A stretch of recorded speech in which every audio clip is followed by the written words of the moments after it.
So my task today is to do some exploratory surgery in a little bathroom, small, in a basement where there has apparently developed a plumbing leak over the shower someplace that has resulted in the beginning of some black mold. We even have some sort of fungus or mushrooms growing out of the corner. This has been going on a while. I can physically feel a little moisture. So we've got the tape, the drywall tape is let go right here. Even down the wall in this area, you can see some buckling. So we're going to try to keep the surgery to a minimum so the drywall repair is minimized. So black mold has had its 15 minutes of fame. The furor has died off a little bit.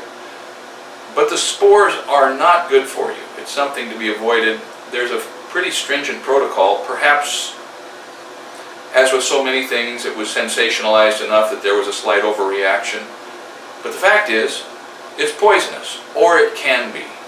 And so I'm going to try to minimize the transfer of the spores as I clean it up and remove all that I can practically remove, encapsulate anything that is not removed, get it dried out, and then repair whatever needs to be repaired.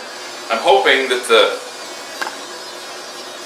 the shower stall does not have to be removed, but that rather the repair can just be taken care of in the ceiling area so it's drywall. The lady who lives here is terrific. I remodeled her upstairs a couple of years ago, new kitchen. We'll show you some footage of that. She's one of those clients that you just, when they come along, you're so happy that you're a general contractor because she knows what she wants, she doesn't change her mind, she has reasonable but high expectations. She's not afraid to take me to task if I don't meet those expectations, but she also doesn't beat me up just because it's fun to do. She's terrific, and I'm glad to be able to help her with a small problem in her basement. It's clearly wet, there's an active leak. I'm going to pull down this piece of drywall, try to leave the edges fairly straight, so if it's repairable without pulling down the whole area, I can have a nice straight joint to connect to. Let's see what we got. Black mold on the back.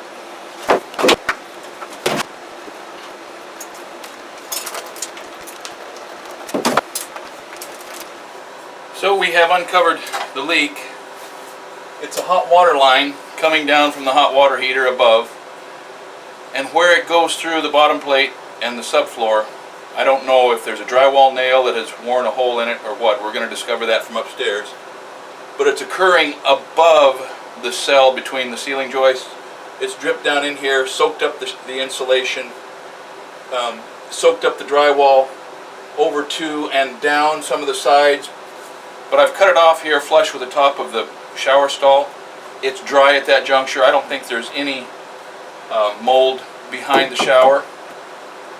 We'll wipe all this down, spray it with a sealer, just make sure any residual spores that might still be in contact with the wood up here are trapped, and once this thing dries out we'll be good to cover it up. But in the meantime, we've got to go upstairs, pull out some drywall, and figure out how to get to the actual point of the leak to do a plumbing repair. This is a good example of the beauty of a fine saw.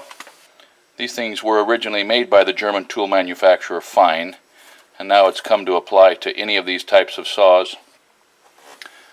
But in a case like this, a fine saw will get in there in tight quarters, make a cut without jeopardizing anything that's behind there.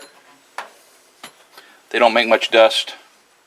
They're very agile. I was able to cut out the sheetrock, keep it in one piece, so it'll go back in there, and I think we found the source of the leak. Got to take out the hot water heater. So what we've done is bypass the line that was leaking at the penetration through the floor system into the downstairs, because to have pulled it out and replaced it in the same cell would have meant draining and removing the water heater and putting it back.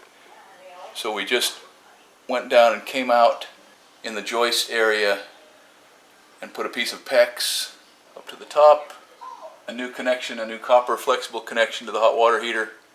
We're going to walk away with a very watertight, very long-term, very appropriate fix with a much less invasive sort of regimen.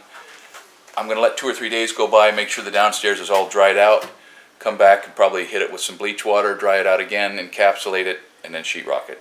It's going to be perfectly appropriate for not near as much money as the restoration company quoted her, like maybe 15% of what they were hoping for. But you can't blame them. I mean, everybody's got to swing for the fence, right? Sadly, you don't always have to swing for the fence. It's about a week later. I've had a fan going in here, circulating the air. All of the moisture that was up in here is gone. It's very dry. I've got to take out a little more of this lid because there is a little black mold on the top side of this lid right here. I'm coming out to the next joist. Then I'm going to spray it with Bin stain blocker because it is a shellac based stain blocking paint. It'll encapsulate. For my money, it's best if it has a shellac base if you're going to try to kind of capture this stuff and keep the spores and everything anchored in place for the things that may have been missed. I didn't wipe this down with bleach water because there is almost none. Most of the mold was growing on the paper on the back of the drywall. It loves to grow on the paper on the back of drywall. It's a little harder for it to get a toe hold on Douglas fir. So anyway, I'm going to spray that. I'm not replacing the insulation because this is under a closet above that is also climate controlled. There doesn't need to be any resistance to heat transfer, and there's no sound dampening gain there, so I'm not going to be putting anything in right there. So 5/8 waterboard, that's a water resistant sheetrock on the lid. You'll be able to notice that because it's green in color. It's usually a green or a bluish green color. 1/2 inch standard gyp on the walls. We'll get this thing covered up, get a taper in here next week, get this put back together.